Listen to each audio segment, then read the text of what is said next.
Hello, my name is Daniela, and today I'm going to read an extract from the book Frankie's Magic Football, Frankie and the Dragon Curse, written by Frank Lampard, illustrated by Luella Wright, and published by Little Brown Books.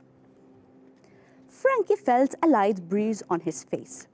He blinked, and as his vision cleared, he saw that he was standing before a huge arched gateway. It was painted red, orange, and green.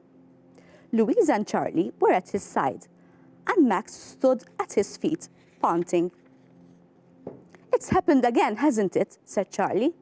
"Where are we this time?" "The Forbidden City," said Louise, looking around.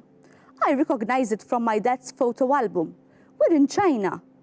"I love Chinese food," yapped Max. Frankie jumped.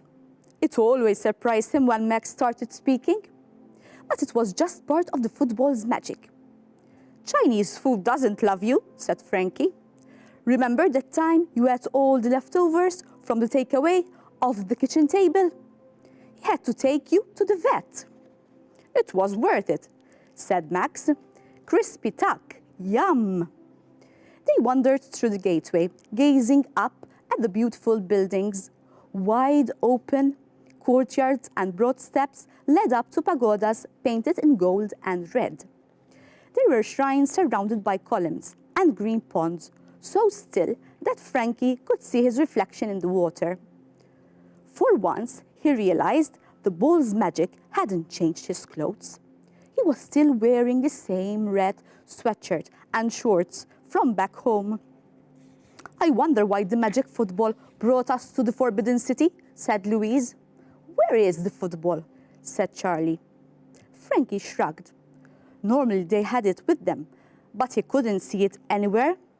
Who knows? "Maybe we don't need..." He tailed off as his eyes landed on a poster tacked to the side of a bridge. It showed the porcelain football in full color. "Perhaps that's why we're here," he said.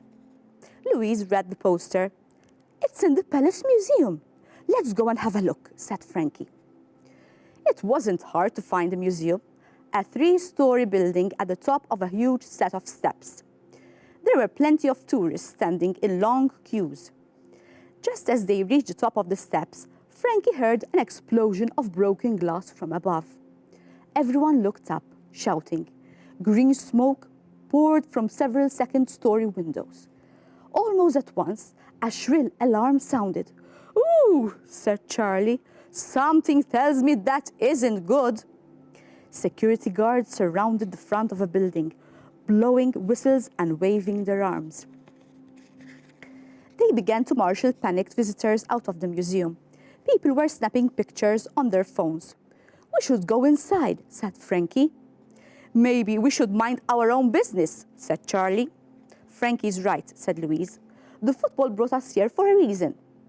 But how can we get past the guards?" "Leave it to me," said Max. He charged off between people's feet. With his jaws, he grabbed one of the tapes that kept visitors in line. Frankie lost sight of him among the forest of legs, but the security guards were peering at the ground, shouting to one another. They certainly weren't paying attention to Frankie and his friends. Max's plan had worked. "Let's go," Frankie said. They darted through the open doors of the museum into an empty hall. The alarms were even louder here, making Frankie's ears ring. Louise snatched up a flyer and quickly read it. "The football is on display upstairs," she said.